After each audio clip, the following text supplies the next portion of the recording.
Ya, Anda kembali bersama kami dalam Hot Ekonomi. Kita masih membahas soal inovasi Kartu Prakerja. Selain Bu Deni, bersama kami juga sudah ada pendiri Gerakan Inovator 4.0, ada Mas Budiman Sujatmiko. Mas Budiman, masuk di era 4.0 tentu saja harusnya bisa lebih unggul lagi begitu dari sisi SDM. Apa saja pelatihan-pelatihan yang dirasa bisa meningkatkan keunggulan SDM kita sehingga kita bisa terus bersaing begitu, bisa menjadi negara yang bersaing di dunia?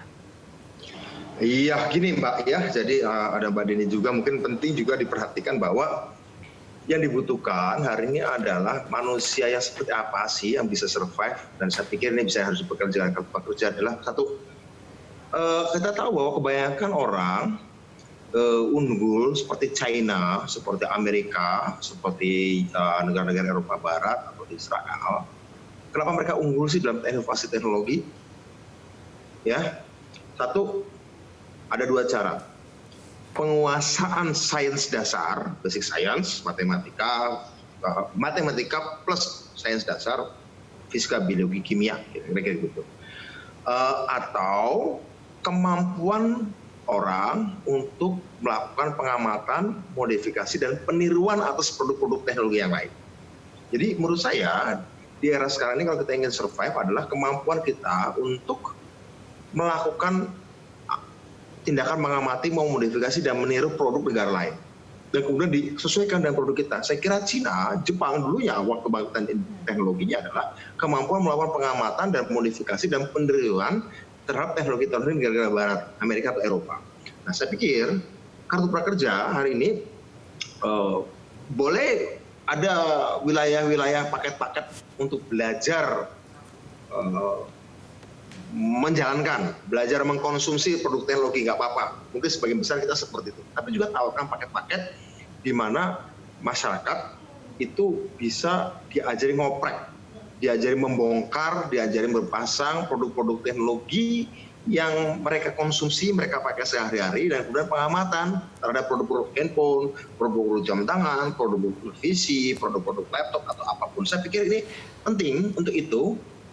Kemampuan untuk melakukan pengamatan, modifikasi, dan peniruan terhadap produk-produk yang mereka pakai. Karena setahu saya banyak negara di revolusi industri di masa-masa lampau ketika mengawali industrialisasinya adalah kemampuan mengamalkan pengamatan, modifikasi, dan peniruan itu. Nah, untuk itu menurut saya salah satu bagian yang paling penting diajarkan dari tenaga kerja baru di era revolusi 4.0 adalah kemampuan berpikir kritis, kemampuan menganalisis kemampuan menganalisis instrumen-instrumen atau alat teknologi yang mereka pakai selama ini. Ini penting menurut saya karena mereka ini yang kita akan titipi untuk melakukan penemuan-penemuan baru berdasarkan peniruan, pengamatan, dan modifikasi dari apa yang mereka produk teknologi yang dipakai oleh mereka produksi negara lain.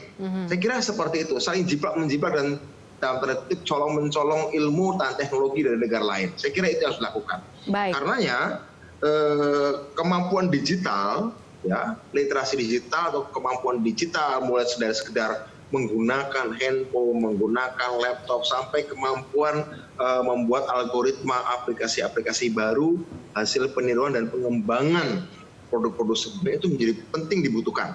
Pertanyaannya, bagaimana dengan kebutuhan-kebutuhan masyarakat pada umumnya masih sangat lama di tahap atau fase paling awal bagi proses pembelajaran. Seperti tadi Mbak Deni bilang, di daerah-daerah pelosok, itu nggak apa-apa, itu juga perlu ada kelas-kelasnya kita bagi juga, kelas untuk pembelajaran awal untuk segera menggunakan teknologi biasa saja, itu apa. Tapi menurut saya bagi wilayah-wilayah relatif sudah terjangkau oleh palaparing digital, tingkat keterdidikan masyarakat generasi mudanya terutama sudah tinggi, terutama banyak lulusan-lulusan SMA, menurut saya harus sudah segera diperkenalkan dengan itu semua, ya, yang sifatnya skill, bukan segala hard skill tapi juga soft skill seperti itu. Dan yang pentingnya adalah satu hal yang di Indonesia saya mengalami ya di inovator, kami menjadi inovator relatif mudah mencari orang pintar di Indonesia atau orang Indonesia yang pintar dengan punya pemahaman dan pengetahuan dan teknologi itu relatif mudah, ya. Yang menjadi kesulitan di kita terutama, ya, tapi yang di luar negeri bisa dibangun adalah ekosistem.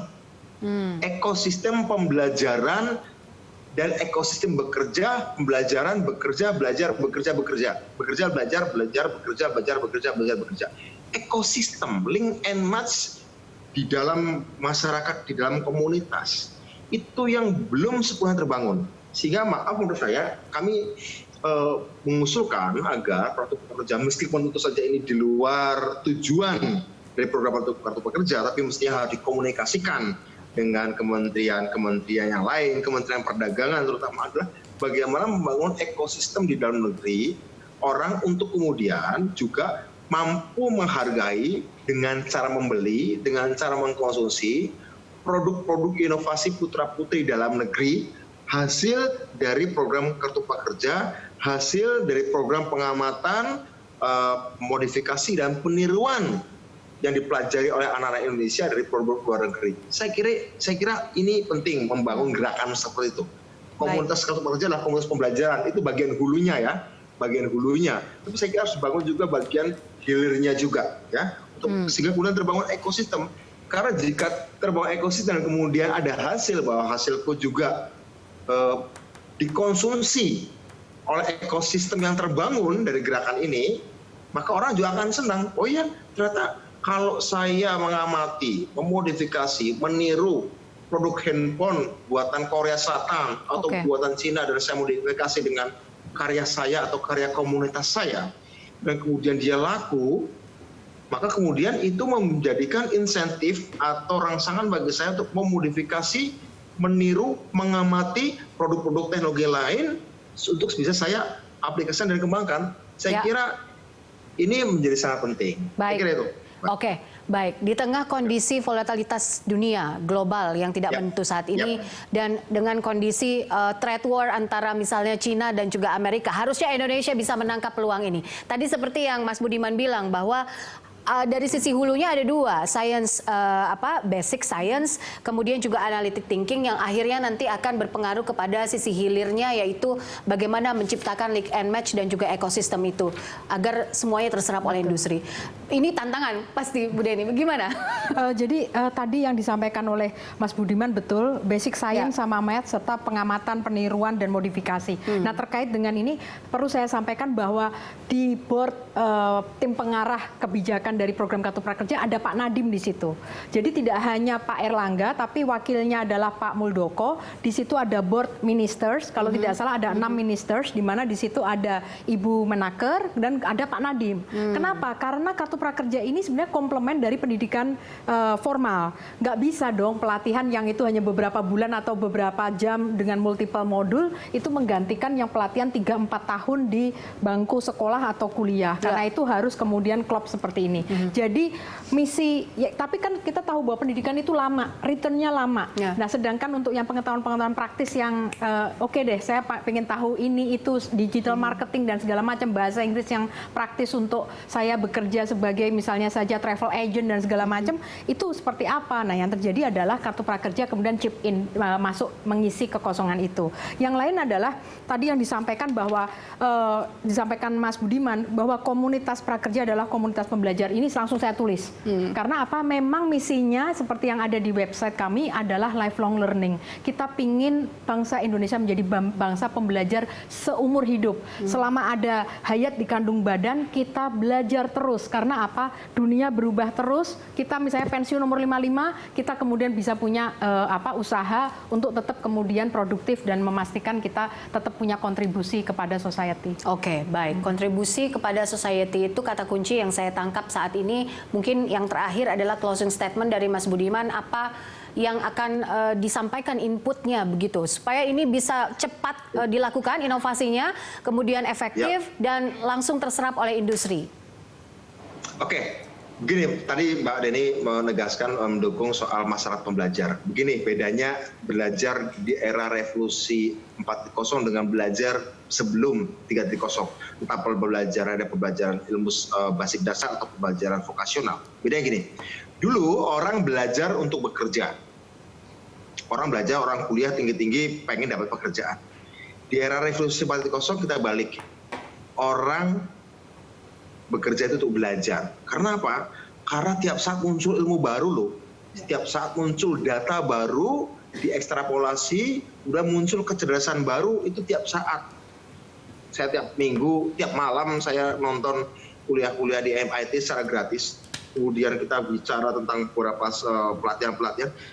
Ada ilmu baru, penemuan-penemuan baru, dokumenter baru tentang penemuan baru. Artinya apa? Saya mengatakan bahwa belajar itu menjadi aktivitas yang lebih utama daripada bekerja karena setiap datang baru. Satu. Kedua, belajar itu bukan sekedar dari apa teks yang sudah ada, tapi juga belajar itu adalah punya daya cipta. Ya, bukan cuma punya daya tangkap atas ilmu yang ada, tapi punya daya cipta, imajinasi. Sehingga pertama untuk para peserta kartu prakerja, satu berimajinasi, ya.